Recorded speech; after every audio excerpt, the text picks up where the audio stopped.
This is an old article, or I guess a tool from Mozilla from a couple of years ago, but it started making rounds again. I guess someone must have resurfaced it, and it seemed to get a little bit popular. So I thought I'd mention it. But it's this, it's a, like silly little website where basically, we've talked about this for a long time. Basically, the more websites you go to, builds a profile about you, and then advertisers can target you accordingly. So they've got these four profiles: influencer, doomsday, filthy rich, and I forgot what the fourth one is. There you go, hyper beast. I don't know what a hyper beast is, Brent. Maybe you can tell me. But anyway, there's these four personas, and you click on the personas, and it'll open 100 different tabs of random websites on your browser. First of all, I clicked it, and opening 100 tabs is never good in any way. So I don't know how this is like the smartest or cool, best way of showcasing this, just because like your computer is gonna feel the pain from 100 tabs opening like this. And then the websites that they open, like if you click on Filthy Rich, for example, it'll open up a bunch of like websites like Ferrari.com or some like luxury watch brand you've never heard of, or like, those kinds of things. And it hopes that, basically based on all those viewing patterns from your browser and from the IP, you'll start seeing some ads just to kind of prove you to take privacy a little bit more seriously. Not a lot of meat to the thing in general, like I said, but it was a nifty little tool. Whether it's accurate or not, I saw a lot of mixed results on how valuable this really is. But anything that brings awareness, I guess, is a good thing. So it doesn't hurt. But I don't think this really does much. Did you guys know anything more about this, or it's all kind of just for show? I think you're falling for their trick. Here's the irony: the blog post that talks about blocking and lack of tracking itself has a tracker in there. I don't know. I think it has Google Analytics. Yeah. It has Google Analytics. Of course, it has Google Analytics because 90+% of their revenue is coming from it.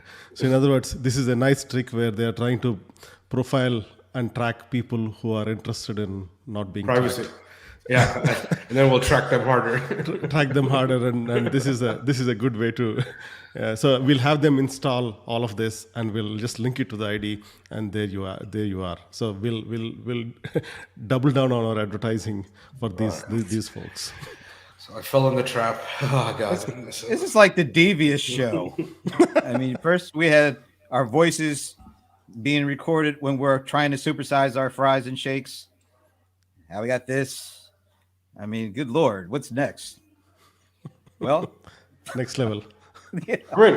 It's not surprising. Like even in the privacy aspect, right? Like if we're searching for privacy stuff, or we seem to have cookies and stuff on, we obviously know that we can dynamically have a website that pops up. So if I go to some vendor website, whatevercompany.com, and they know that I've brought third-party cookies off in some like settings and looked at my, profile history, then maybe the first thing at the top fold of the website is, privacy-aware software, some generic tagline like that, rather than some other value that they might do. I mean, it's very easy to dynamically have those pages displayed, and privacy conscious is definitely just another attribute of a person, as if they like sports or art or whatever else, right? It's just another thing that you can market basically on and mislead people that way. So yeah. Good point. And some of these trackers, just like you said, Tejas, where when there are vendors that say by using our services, you're accepting to the terms and conditions. By the time you visit that particular website, you load that, they've collected all the information before you even accepted any of these cookies and whatnot, right? They know which IP you're coming from. They know which device you're using, Mac or a PC, browser. Mm-hmm. And they probably know about 100 to 200 different things that they've collected before you even click on it. So by default, without even accepting, just by visiting their website, you're accepting to their terms and conditions, or at least whether you accept or not, they're getting all the information from you. And Annika looks like she's okay for them to use her for this, since she already has 100 tabs open. Very nice. Let's see. And next, by the way, just to add to it, that is where the fingerprinting comes into play, right? The fingerprinting tries to analyze all the tabs you have open. If you have 100 tabs, let's just say that further helps in targeting the user, because there are not a lot of people that have the same 100 tabs open at any point of time, which means they can directly target you, the individual. So it's a cohort of one. And I think I hear Annika closing tabs as we speak.